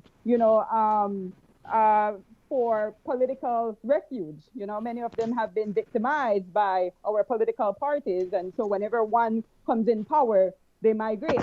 But what I have observed is that Belizeans in the diaspora tend to have a level of agency that not every Belizean at home really has. By agency, I mean that they're not really beholden.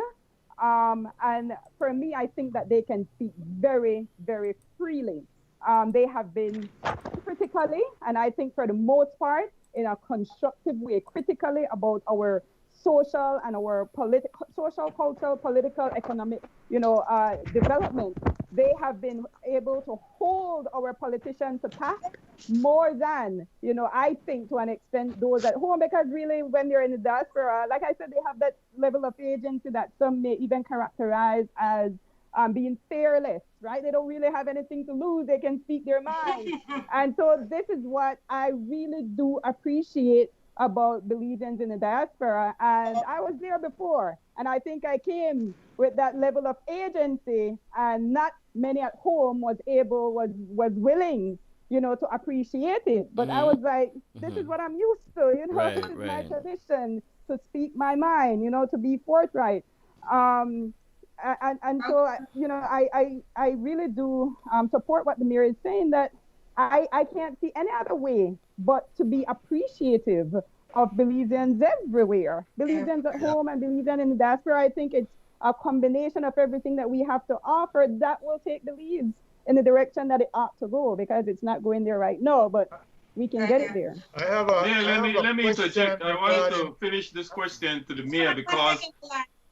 Oh, okay. Hold on, wait a second, you guys, because we're getting down to the 1 o'clock hour. Crunch time. Getting down to crunch time. I know this can go on and on.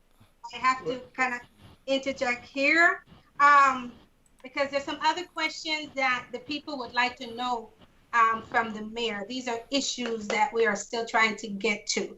And the next thing, let me plug this in real quick before I forget. We were also out here in the diaspora doing fundraiser for the schools back in Belize. So we did run one a couple weeks ago, and there will be another one at the end of the month. Mr. Johnson, Yeah. can you plug that in for me? Yeah, let me just mention that real quickly. There's another attempt at this, and this is going to be a whole lot different because, like I said, it's going to be carried on Radio Belizemix. I am collaborating with Mr. Barrow, ensuring that that our audience, which is thousands of audience, get to know that there's a whole lot of folks here in Los Angeles, not only in Los Angeles but the entire United States, who are desperate in trying to help our and assist our people back home. Not just individuals, but we're talking about schools and what have you. So that's going to be taking place next week, Saturday. Thank you very much, Ms. Lerner. All right, and so with that said, let me get these questions in, and then you guys get your wrap up questions together, and then we're gonna just shoot forward to the 1 o'clock hour. Basically, this is for the mayor also, because these are existing issues that's been there since I was a little girl. You guys were dealing with the Yabra area. Can you just elaborate on that section of work that you guys are putting in action over there, and then all the canals that you guys been working on? How are those? I haven't been. Well, we've been there back in 2017, so I'm not sure what has been done since. You got North Creek and South Creek and all those Collect Canal and all those different things that's been neglected. Yeah. That needs to be cleaned out and all that stuff. Can you just give us some updates? Actually, those canals, I'll hit on the canals first. Those canals were not clean for over 20 plus years. They were clean within the first 2 years of our administration, and those canals are now running very smoothly. There is this climate vulnerability reduction program that has been ongoing, which is lining the canals, having those concrete lining on those canals. It also involves the flood mitigation of that area by Orange Street, Dean Street, and King Street. Those are 3 low-lying areas that usually would flood when there is heavy rain. That project is ongoing right now. They are retrofitting the entire from that site, and then they will connect some gates, some sluice gates, which will then trigger that pumping station, which will be housed by the Yabra bridge. And when there's heavy rain, the gates will be automatically lifted, and the pumping station turned on, and it pumps the water out of the city into the Caribbean Sea. That entire project is well underway. The last report I received, it was in phase 3. Also along that Yabra area, there is the downtown rejuvenation project that will have a nice football environment. They'll have that park feeling where families could take their kids out in the evening and have nice and you will have bleachers to be able to really look at a nice football game in the Yabra area. There's a basketball facility that was also built. All of these were funded under the Taiwanese CBF project, and is well underway. So Belize City is being modernized as well. We're active in putting traffic lights in some of the higher traffic areas to ensure safety for our residents and our children.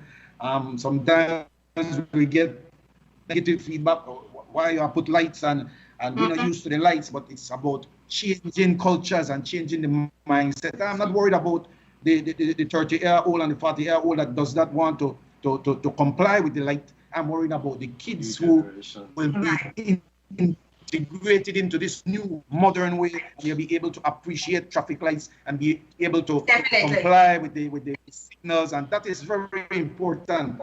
We have to change cultures, Bilal. And before I get Bilal and Pupa in, I have 2 more questions of existing issues. The swing bridge. I'm sure that you guys has been working on that for many years. It's been patching up and patching up. Can you tell us, as far as that project is concerned, where you guys are with that?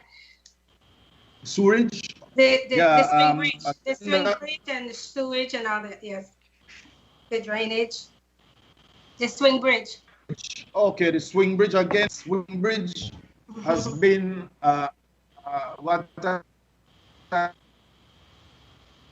I would refer to as system neglect, right? It's been neglected for so long. Um,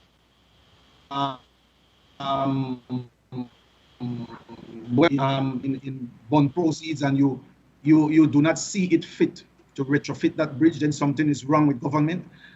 When you pass budgets every year of 1.2 billion and you see it unfit to retrofit that bridge, that is weak government again. And so when we came in, that bridge was in a state of disrepair. The engineer report is telling us that it is really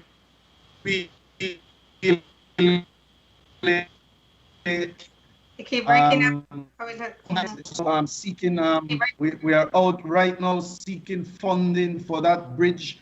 We really want to do a new bridge, but we want to keep that historical framework there because it's really historical and it is a part of the history of Belize City. And so that clearly that bridge will be one of our main core areas as we move towards our second term.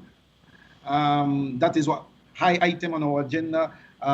Again, the sewerage system is run by the BWS.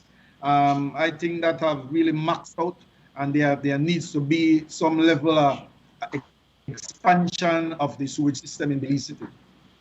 Okay, sounds good. Oh boy! Are they going to replace that bridge, man? Yeah, we want to keep the historical pitch framework. So we have some the IDB. They are looking at some models, and they'll bring it back to us, and we'll try to work back and forth with them to get the model, to get something that really fits to the heartbeat of Belize City. Awesome. Okay, so Papa, you have some questions. Yeah, two questions to shoot. I have one specific question that I want to go back to regarding two. I don't think the mayor actually answered earlier whether or not he is running for general election. But I'll go back to that 1 second. What my real question is he said no. All right. What my real question is right now is regarding your tournaments that you do.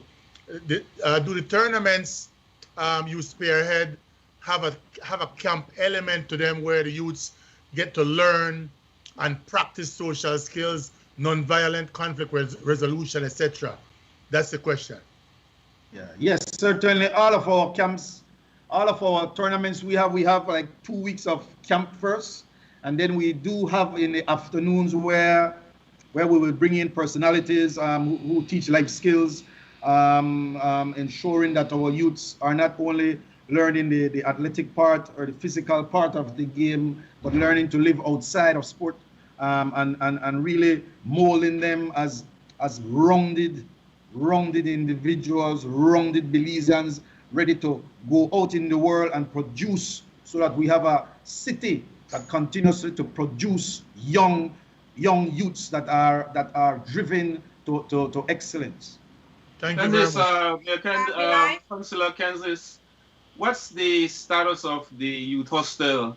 I saw a little political clash between you and your opponent there, Shine Barrow, in terms of that whole sporting arena there that is built on the man called Charles Rogers. If you know the history of sports in Belize in terms of what he did for youth hostel.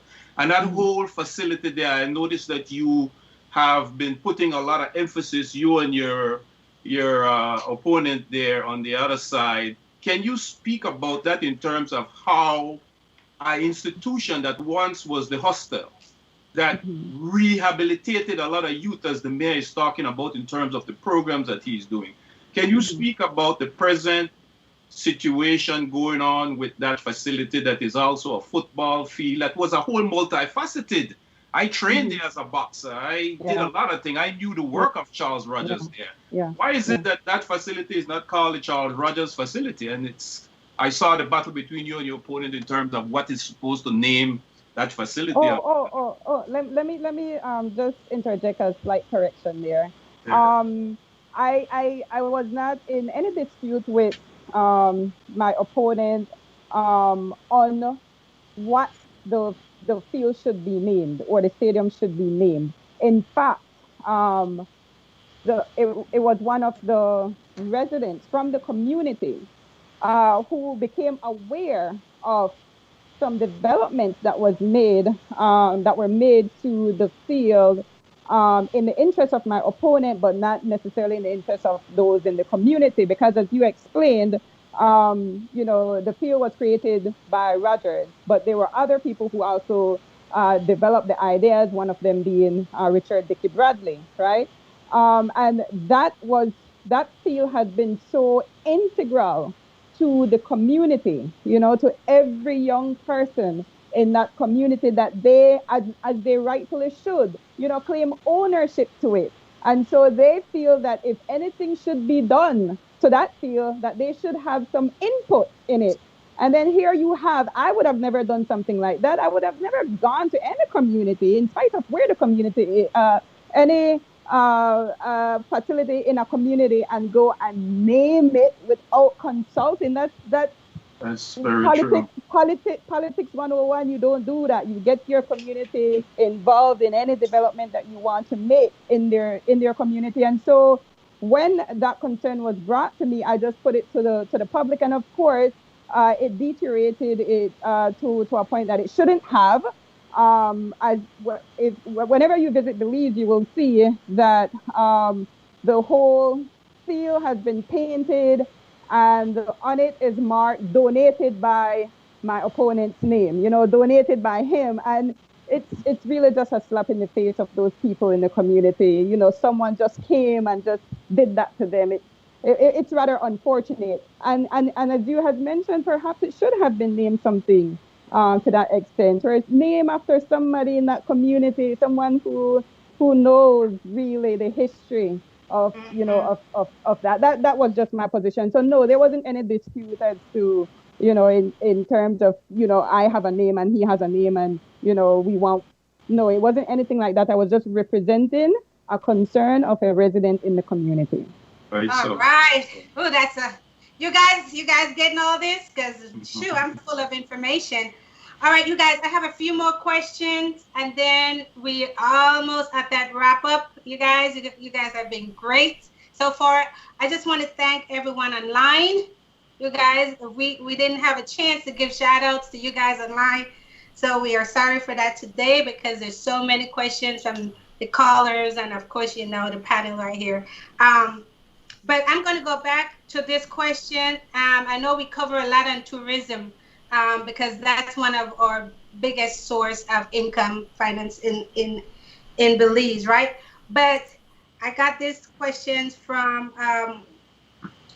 someone that wasn't able to call in today, but he wanted to get his question in as far as tourism. And so I'm going to have to read it because he took his time and he put the question together. He said there's 2 new options actively in work to accommodate the cruise. This is towards the mayor. He said there's the cruise tourism in Belize, mainly Port of Belize and State Bank. Are those the 2 areas of port entry for the cruises? So he said, basically, as we understand it, there seems to be 2 new options actively in the works to accommodate Port of Belize and State Bank, which would replace the currently used Belize Tourism Village in Belize City. Do you have that information? Understanding that Harvest Key has been operating in the south. Can you elaborate on that? Do you have that information? Mayor? I certainly can. Facilitating cruise tourism in Belize again. required that, given that we didn't have that deep water docking facility, visitors had to be shipped to shore via those vessels. And to the best of my knowledge and what I've understand is that the big guys out of Florida and the Carnival Cruise Line and all the other cruise lines wanted some facility where there is a docking facility, and that is why you have the Stake Bank project, and that is why there is this push for the ports of Belize facility, another $200 million facility. The Stake Bank facility is a $500 million facility. Those are the two docking facilities that I have some knowledge about. The Harvest Key, again, given the pandemic, that has gone under some that had to be temporarily closed down. But again, those two projects, Take Back Ports of Belize Limited facilities. To my knowledge, the government had turned down the application for the Ports of Belize Limited, and the Stake Bank project is well underway. We don't know how that will play out. I'm not in government, so I can't make any major comments on those. Okay. Oh boy. Okay. Yeah, as a follow-up, Dr. Lorna, can I just ask the mayor, in terms of the last visit of Zenata Moya, the mayor here, and the vast degree of support she got from the diaspora, not only that, but from Los Angeles City Hall in the borough of Mayor Villagrosa. One of the things that she had to answer was that they asked, if we want to bring a big convention to Belize, the Democratic Convention, and host it there, can that be possible? We want to bring some business into your community, into your country, being that you have sister relations with Los Angeles. And her answer was that Belize does not even have enough hotels to host. I want to ask you in terms of sports and all this. Belize is losing out in terms of the advent of this coronavirus. Why haven't we expanded in terms of hotels and accommodations where we can host games like the Marion Jones Sporting Complex? There's a whole crisis there in terms of sister relationships between Los Angeles or Houston or Chicago or New York, having conventions in Belize. That's millions of dollars that is coming into your city, Belize City, that is. Why is it that we have not expanded our hotels and our accommodations to host these, to make money in terms of an income generation that is tremendously waiting out here in the United States, in terms of being with her and seeing what was offered at City Hall? And the response was that we do not have the capacity to accommodate that kind of business. Yeah. Okay. Again, Bilal, that has to do a lot with investor confidence. It is important that investors feel confident in your economy, in your projections, and when you would have a situation where there is this lack of confidence, like what we're experiencing right now, when your leadership would say to the world, the global economy and the global investors that I don't know the next person to consider, that really contributes to investor really in an adverse bring down investor confidence. But I'm here to say that there are some projects in the pipeline in respect to a Hilton branded hotel being facilitated in the Bellevue area, where that Bellevue hotel used to be. There is plans to build a 8-story facility that will be able to host conventions such as what you have indicated. There's also a Marriott branded hotel being built in San Pedro, a Leah type facility. It will be a huge facility. Yeah. So we are getting there, but we need to, as a country and as a government, be able to harness investor confidence. That is important in any type of changing the trend of where our economy is going. One person said that will take us right back to depending on tourism. Yeah. Not necessarily, it's an investment in infrastructure. Okay. Tourism. True. It seems out on a lot of cost benefit analysis. Hosting in Belize that could have brought millions of dollars. True. Conventions, that's not tourism. It's politics. It's having Belize being a housing of various international business ventures that could be held here, but we cannot accommodate it down there. Yes, sir. Yeah. Miss Lerner. Yes, it seems like we're gonna have to have a part 2 to this panel. Yes, I understand. I was waiting for that cue. All right, guys, listen up. I know we would have to bring back the mayor and councilor, but we have to wrap it up because we're over our time. But I have to get this one question in, and then it's a wrap. Okay. This question is for the people that's losing, that is being laid off from their jobs, the regular folks there right now that's been laying off. Because I know there's several. We didn't lay off not one staff. We had 460 staff, and we did not lay off not one staff. We held our hands together. Right? We did not want to contribute to the unemployment. And yesterday, I must say that yesterday, we gave back to our staff those deferred income that we cut I saw that. In April and May. But for awesome. The that's a good success story right there to end with.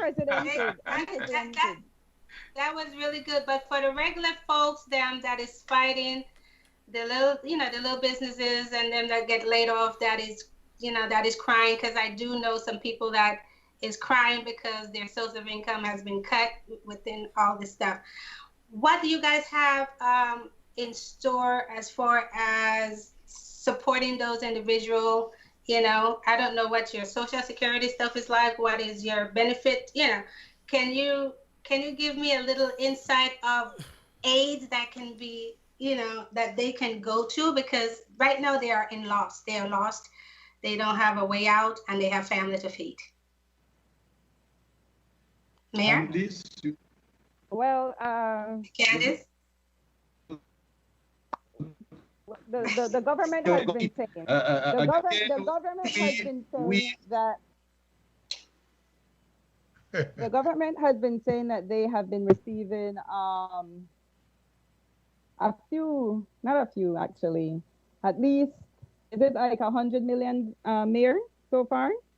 100 million in funds in respect to the COVID relief, to assist with. Yeah, the government essentially had said that they would have received over 100 plus million, and we don't know if they have ever received those funds.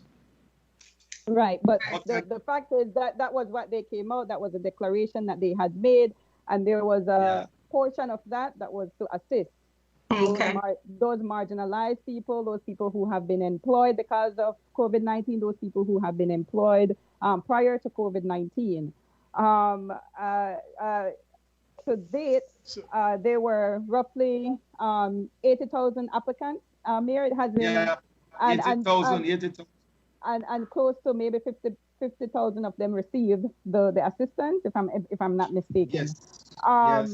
But again, being on the ground, we have heard too many people complaining that they have not benefited, and they believe that they had met the requirements to have benefited from the assistance, and they have not. My major concern with that is, of course, accountability and transparency. As a government, you can come out and you can say X, Y, and Z, and we, if we don't have, any means by which we can measure, we'll just have to go with your words. But then you're saying one thing, and then a number of people are saying otherwise, and it should not be that way. Right. But what happens is that then some of the responsibilities that the government, that central government should bear, now has to be us at the city council, we have to bear some of that, unfairly so. But we had campaigned and we had won on the platform of being all about the people. And so in the to the extent that we can, the mayor has, put in place some initiatives to help these some of these residents. We cannot help all of them. And in fact, it really is the responsibility of central government. They have mentioned time and time again in the media that they received the funds to help these very people that you have just outlined. I don't know if the mayor wants to add I have to a quick yes or no. Yes or no. Yes or no question, Lerna. One quick yes or no question. You gotta be quick, Papa, because I'm gonna get kicked off right now. It is based on the transparency issue that we're having with governments that's in for a very long time. Just yes or no. Would you support a term limit? Who? The mayor or myself? Me? Well, yeah, you were running for central government at this time. Right. And absolutely. I don't know that a government after 2 terms can have anything to offer the people, right? Clearly we're seeing it. You're in a 3rd term, you run out of ideas, and the people have to suffer as a result. So I, of course, would definitely support a term. All right, guys. All right, that's it for now. We cannot get any other questions in, even though we have another book of questions that we can ask. All right. So right now, let me just say this one more time. Don't forget, Bile Up today. Check out Little Belize Restaurant there in Inglewood. It's 217 East Nutwood Street in Inglewood. Bile Up today. Plus, we have all the other delicious food for you. Just call 310-674-0669. Oh, gee, I get the number wrong. All right, you guys know the number. Just call Little Cheese Restaurant 0496 or something like that. I got the number wrong. Just look up the number. Also, Probis Tax and Accounting. You guys don't miss out on all those loans. There's still loans going on, so you better call Probis if you have a business going on and you need some help. All right, she can help you. That's Probis on Crenshaw, 323. All right, 290-9034. And also for transportation purposes, in Elegance, you can call Burton Transportation. All right, and I will give you all that information. It's on my site. So right now, we want to thank Michael Wagner. We want to thank Bree. We want to thank all my help. We want to thank Dr. Tez, Roy Turner, Clyde Gillette, Radio Belizemix, of course, and you guys, of course, for taking the time out to talk to us today. We appreciate you, Mayor and Councilor Pitts. We thank you guys for coming out. So ladies, gentlemen, world, they are here with us on I Wake Up Like This. Come on, one more time, Mayor. You guys are here with us on I Wake Up Like This.